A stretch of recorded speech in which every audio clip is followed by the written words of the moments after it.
당신이 이끌고 있는데 아무도 따라오지 않는다면 그것은 산책에 불과하다 라고 존 맥스웰은 말했습니다. 왜 리더만 부하의 생각이 자신과 다르다는 것을 모를까요? 자기 인식 부족과 자만심 때문입니다. 리더는 자기를 객관적으로 보지 못할 가능성이 큽니다. 즉, 3자의 관점에서 본인을 바라보기 힘든 것이죠. 자기 인식은 자기를 객관적으로 바라볼 수 있는 능력입니다. 총 75명으로 구성된 스탠퍼드 경영대학 자문위원들은 리더가 성공하기 위해 가장 중요한 것은 자기 인식을 제대로 하는 것이라고 했습니다.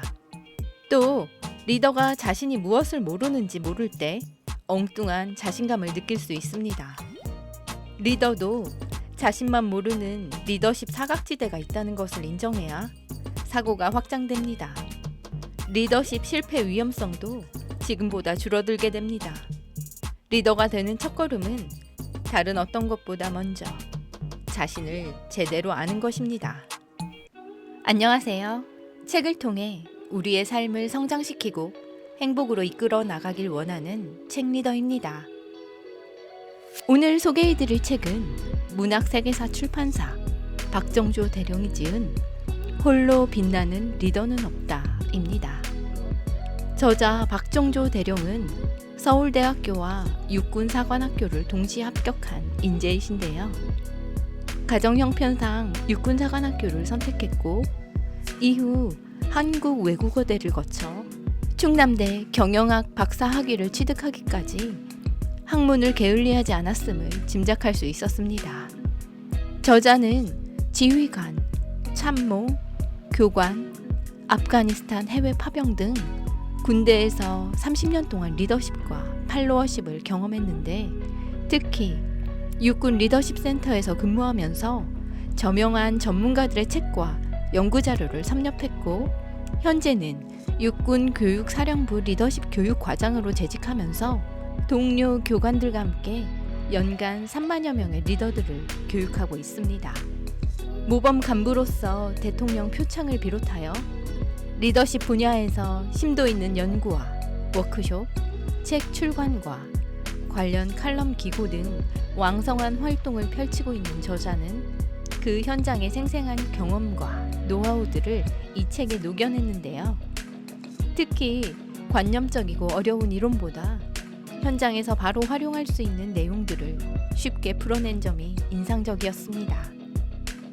또한 군 생활에서의 리더십은 권위적이고 보수적인 상명하복이 엄격하기만 할 것 같은 저의 선입견을 깨워준 책이라고 할 수 있는데요.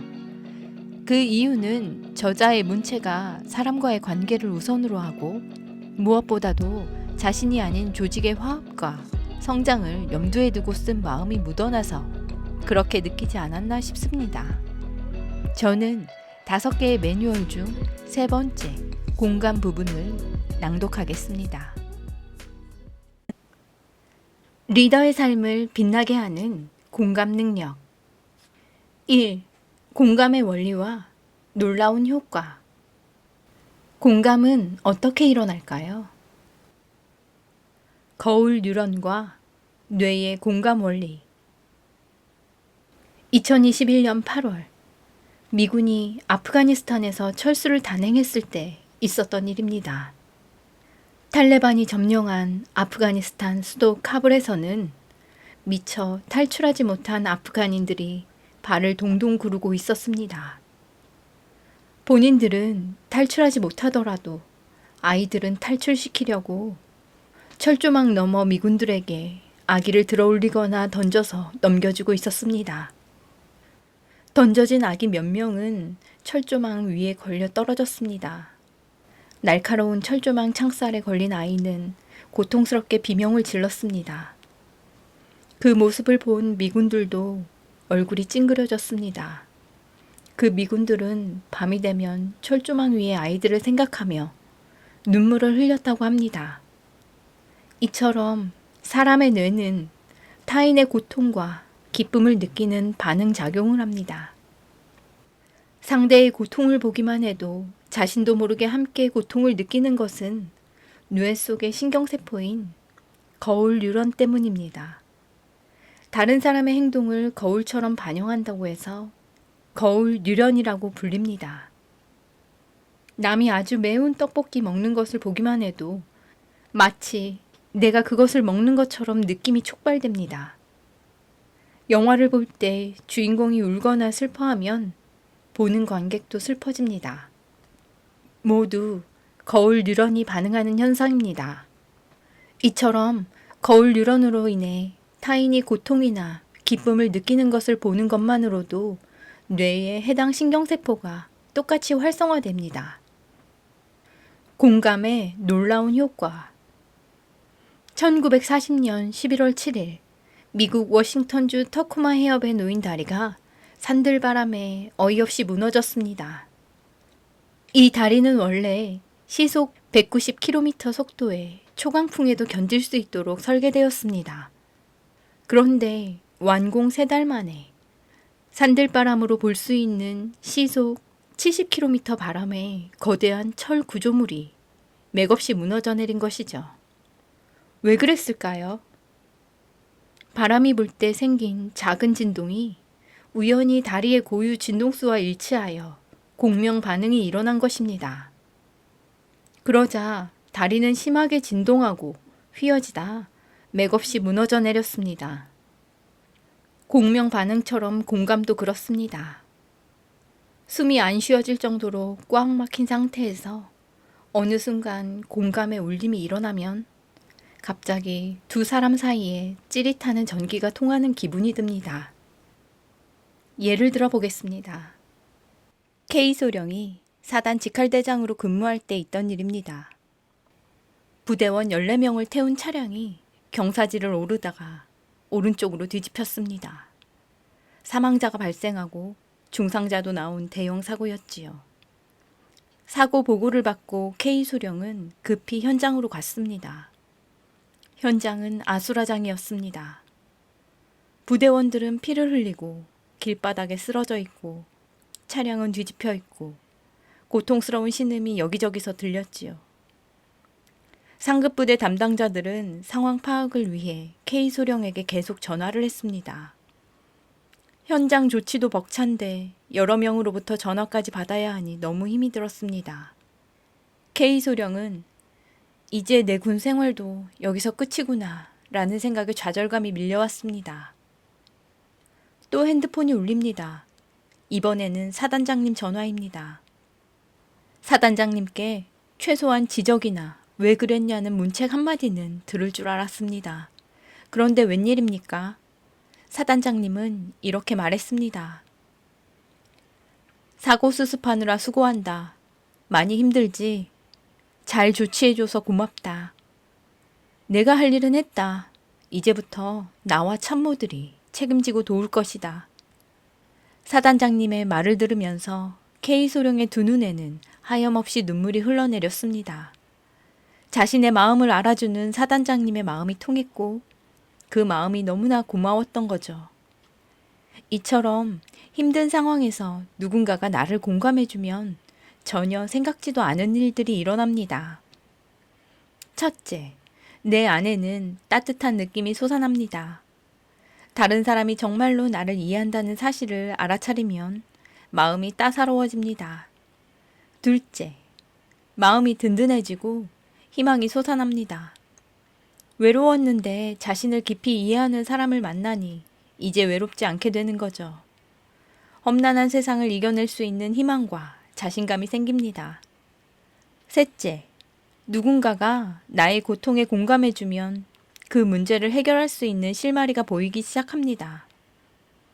안도감과 희열감을 동시에 느끼게 되는 거죠. 그리고 내가 누군가를 진심으로 공감하려고 마음을 먹으면 내 마음속에는 벌써 따뜻한, 상냥한, 부드러운 느낌이 들기 시작합니다. 리더의 공감 결핍 현상. 리더의 공감 결핍 현상은 왜 일어날까요? 사회 문제로 부각된 공감 결핍 현상. 2008년 미국 대통령 선거를 앞둔 버락 오바마는 공감 결핍을 선거운동 주제 중 하나로 삼았습니다. 그는 다음과 같이 말했습니다. 이 나라에서는 연방재정이 적자라는 이야기를 많이 합니다. 하지만 나는 우리에게 공감 능력이 부족하다는 이야기를 더 많이 해야 한다고 생각합니다. 그것은 다른 누군가의 처지가 되어보고 우리가 다른 사람의 눈으로, 배고픈 아이의 눈으로, 해고된 철강 노동자의 눈으로, 당신 기숙사방을 청소하는 이민 노동자의 눈으로 세상을 바라보는 일입니다.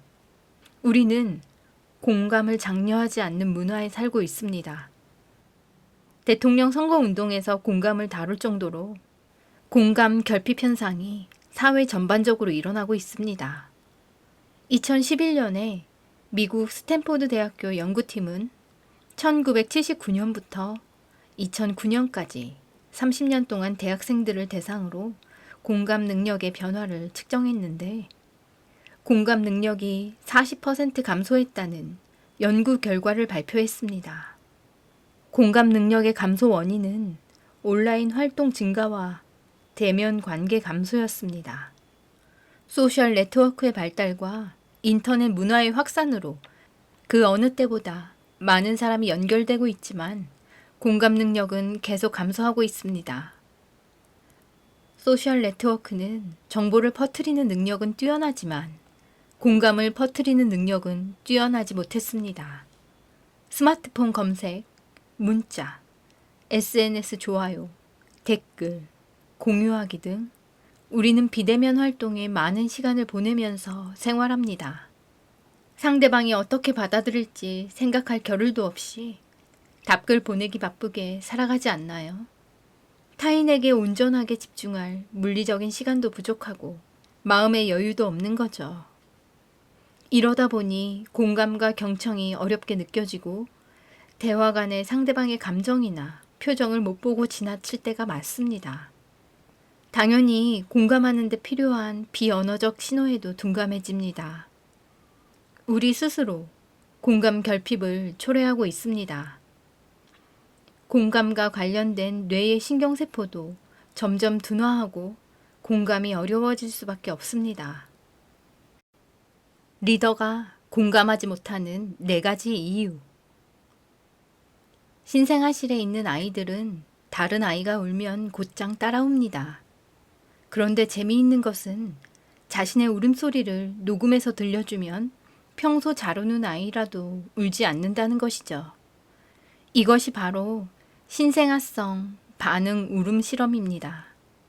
이처럼 인간은 태어날 때부터 공감 능력을 가지고 있는데 왜 리더가 되면 공감 결핍 현상이 일어날까요? 첫째, 가성비가 낮다고 생각하기 때문입니다. 즉, 투자한 만큼 금방 효과가 나타나지 않아서 그런 것이죠. 성과를 내야 하는 치열한 경쟁 분위기 속에서 남의 고통에 관심을 가질 여유가 없습니다. 들어봤자 뻔한 내용이라 생각도 하죠. 그래서 듣기보다는 부하들을 다그치면서 빨리빨리 업무를 합니다. 그래서 결론부터 말해 라는 말을 습관적으로 하게 되는 것이죠. 둘째, 뇌가 지끈지끈 아프기 때문입니다. 급한 업무들을 빨리 처리해야 하는데 구성원 각각의 입장까지 이해하려면 머리가 아픕니다. 구성원의 의견과 감정에 집중하는 것은 매우 힘든 일이니까요. 그래서 눈앞에 있는 부하와 대화를 하고 있으면서 머리로는 다른 업무를 생각하기도 합니다. 셋째, 리더가 부하들의 감정을 세밀하게 느끼면 리더 자신도 피곤해지기 때문입니다.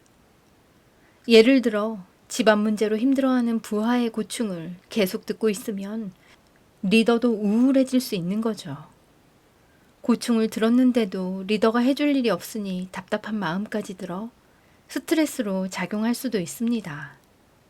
이러다 보니 오히려 공감 능력이 약할수록 유리하다고 말하는 사람들도 있습니다. 공감 능력이 부족하면 남의 이야기를 듣거나 타인의 어려움을 해소하는데 자기 시간을 뺏기지 않기 때문입니다. 옆에서 사람이 상처받고 괴로워해도 신경 쓰지 않고 오로지 자신만을 위해서 일하는 사람들입니다. 이런 사람들은 주어진 목표 달성을 위해 물불 가리지 않고 일만 하면서 타인의 고통에는 점점 무뎌지게 되죠. 이런 현상이 지속되면 언젠가 자신도 심각한 피해를 받는다는 사실을 알지 못하는 사람들입니다. 넷째, 지위가 올라갈수록 눈치 볼 필요가 없기 때문입니다. 버클리대 심리학과 대처 켈트너 교수는 권력을 갖게 되면 공감 능력의 원천인 뇌의 거울 뉴런이 손상을 입게 된다라는 연구 결과를 발표했습니다. 뇌가 손상을 입는 원인은 눈치를 보지 않기 때문이라고 합니다. 조직의 구성원은 리더에게 잘 보이려고 아부도 하고 비위도 맞추며 칭찬을 합니다. 리더의 기분에 민감하게 반응하고 수시로 심기도 살핍니다. 그러니까 상대적으로 리더는 구성원의 눈치를 볼 필요가 점점 더 없어지게 되는 거지요. 권력을 가진 리더일수록 구성원의 입장과 처지를 헤아리지 않는 경우가 많습니다. 회의석상에서 특정 간부를 심하게 질책합니다. 그 간부가 대꾸하면 자기 말에 토를 단다고 화를 내기도 하죠. 자신과 다르게 생각하는 구성원을 이해하지 못하는 거죠. 저도 상급자들의 눈치를 많이 보고 살았습니다. 특히 아침 회의 시간에 곤욕스러울 때가 많았습니다. 지휘관이 회의실에 오기 직전까지 긴장된 상태로 현황을 수정하고 어떤 내용을 보고할지 고민했습니다. 지휘관이 회의장에 도착하기 직전에는 무거운 침묵과 긴장감이 흐릅니다. 지휘관 말 한마디에 따라 그날 부대의 전체 분위기가 좌우됩니다. 질문에 답을 못해 혼이 난 적도 많았습니다. 오죽했으면 아침 회의가 끝나면 일과가 시작되기도 전인데 벌써 피로감이 확 몰려왔을까요? 그런데 막상 제가 지휘관이 되니까 아침 회의를 준비하면서 느꼈던 고충들을 모두 잊어버리는 거예요. 간부들 눈치를 안 보고 하고 싶은 말만 다 하는 저 자신을 보면서 참 우습다는 생각을 했습니다. 이처럼 리더는 직책이 올라갈수록 공감 결핍증에 빠질 위험이 크다는 것을 꼭 기억하세요. 3. 공감은 배우고 익히는 습관이다. 나와 다른 상대방을 공감하기 위해 어떤 노력을 하고 있나요? 순간적인 감정과 공감은 다르다.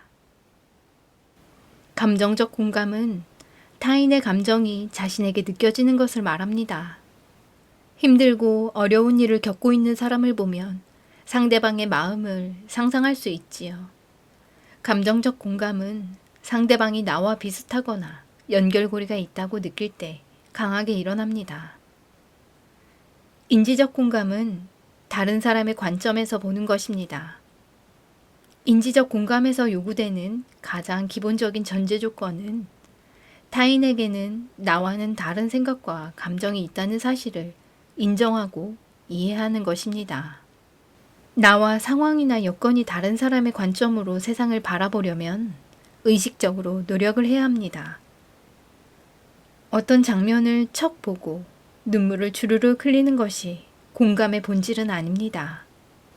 왜냐하면 그런 현상은 타인의 고통에 대한 깊은 이해 없이 순간적으로 일어나는 감정일 수 있기 때문입니다.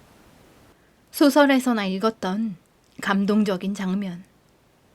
배우고 익히는 공감 습관의 중요성을 알게 해주는 좋은 사례를 소개하겠습니다. K 소희가 소대장으로 근무하면서 실제로 겪은 사례입니다. 22살 A 이병이 소대로 전입을 왔습니다.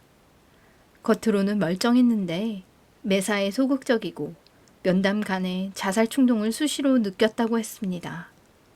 인성 검사 결과도 전 항목이 나쁘게 나왔습니다. A 이병은 여자친구도 없고 가정에 특별한 문제 없이 군에 입대했습니다. 그런데도 수시로 죽음을 생각한다고 하니 주변 간부들도 이해가 안 간다고 했습니다. 군 복무를 회피하기 위해서 거짓 행동을 하는 거라 생각하는 간부도 있었습니다. A 이병 심리 상태가 어떤지, 원인이 뭔지 도무지 갈피를 잡을 수 없었습니다. 소대장인 K 소위는 이대로 있을 수는 없었습니다. 먼저 A 이병을 이해하려고 노력했습니다.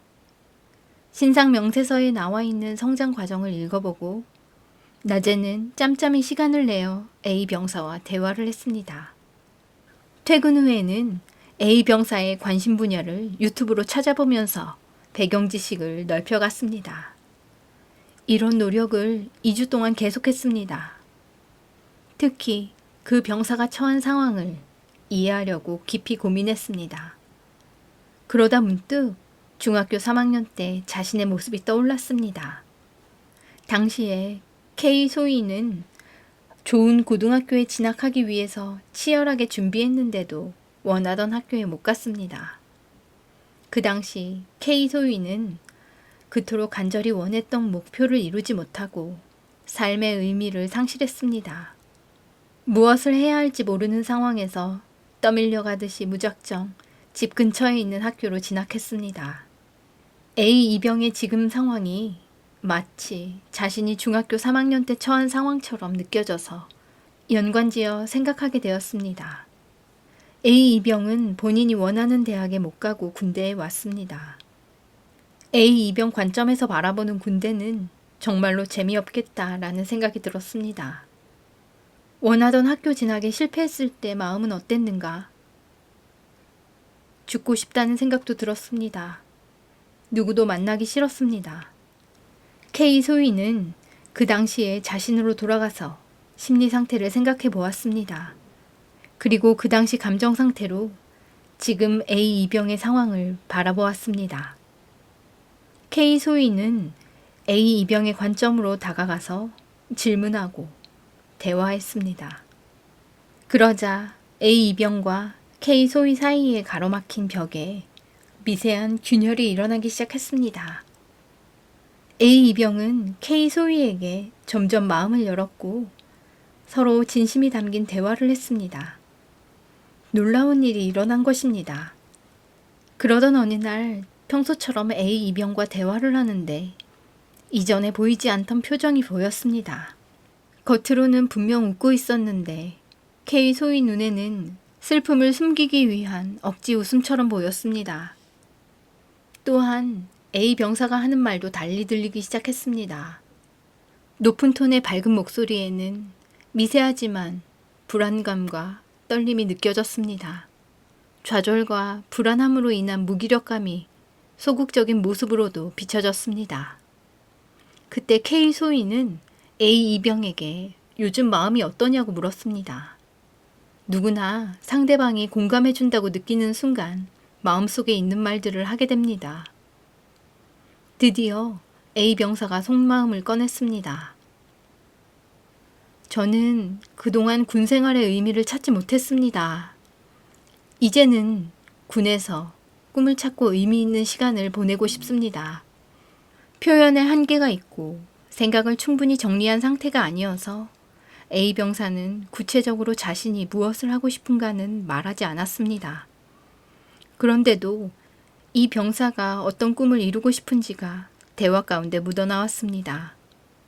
K 소희는 직감적으로 A 병사가 선생님이 되고 싶어 하는구나 라고 생각했는데 A 병사도 저는 본래 가르치는 것을 좋아해서 선생님이 되고 싶다 라고 했습니다. 진솔한 대화 이후에 A 병사는 군대를 자신의 꿈을 향한 공부가 가능한 의미 있는 장소라고 생각했습니다. 그 후로 A 병사는 관점을 전환해서 군 생활의 의미를 부여하고 있었습니다. 목표를 잃어버린 A 병사에게 희망이 생기는 순간 그의 눈빛은 빛나고 있었습니다. 소설에서나 읽었던 감동적인 장면이 눈앞에서 일어나고 있었습니다. 이 사례를 보면서 어떤 생각이 들었나요? 저는 사람을 제대로 공감하려면 깊은 이해와 노력이 필요하다는 것을 느꼈습니다. 그리고 생각해 보았습니다. 나와는 다른 상대방을 공감하기 위해서 얼마나 노력하고 있는가? 4. 공감 장애물을 걷어내라. 어떤 장애물들이 공감을 방해할까요? 충, 조, 평, 판. 즉, 충고, 조언, 평가, 판단을 멈추세요. 누군가 고민과 상처, 갈등을 이야기할 때 충조평판을 하면 상대방의 마음은 어떨까요? 도움이 되라고 한 말들이 오히려 비수가 되어 상대방 가슴에 꽂히는 경우도 생길 수 있습니다. 우리는 일상 대화 중에 자기도 모르게 충조평판을 사용합니다. 고통 속에 신음하면서 마음을 알아주기 원하는 사람들에게 충조평판은 아무런 도움이 되지 않습니다. 물론 충고나 조언이 필요하죠. 하지만 상대방이 원하지 않는 충고나 조언은 아무리 좋은 말이어도 오히려 상대방의 마음을 아프게 할 뿐입니다. 충고나 조언을 해주는 사람보다 자기 마음을 알아주는 사람과 대화하고 싶다는 것을 기억하세요. 사람들은 옳은 말을 하는 사람보다 자신을 이해해주는 사람을 더 좋아합니다. 누군가가 나와 대화하고 싶은 이유는 구체적인 답을 얻기보다 그저 털어놓고 싶어서일 때가 많죠. 그저 잘 들어주는 것을 바랄 뿐인 경우도 많고요. 브라이언 트레이시는 대화는 자신의 마음속에 있는 고민을 털어놓는 일종의 카타르시스 작업이다 라고 말했습니다. 지금 내 앞에서 대화하고 있는 사람은 다른 어떤 문제보다 수천 배 더 자신의 문제에 몰두해 있다는 사실을 알아야 합니다. 치통으로 고통받고 있는 사람에게 수백만 명이 굶어 죽어가는 아프리카의 기근 이야기가 들릴 리 만무합니다. 사람들은 누구나 교정 반사 본능, 즉 상대방의 문제를 적극적으로 해결해주고 싶은 욕구가 있습니다. 하지만 교정 반사 본능이 강해질수록 오히려 상대방은 변하지 않으려고 애를 쓴다는 것을 알아야 합니다. 자기도 모르게 불쑥불쑥 올라오는 교정 반사 본능, 즉 충조평판의 유혹을 꾹 참아야 합니다. 그리고 상대방의 속마음을 들여다보려고 노력해보세요. 어느새 사람을 얻는 리더가 되어 있을 것입니다.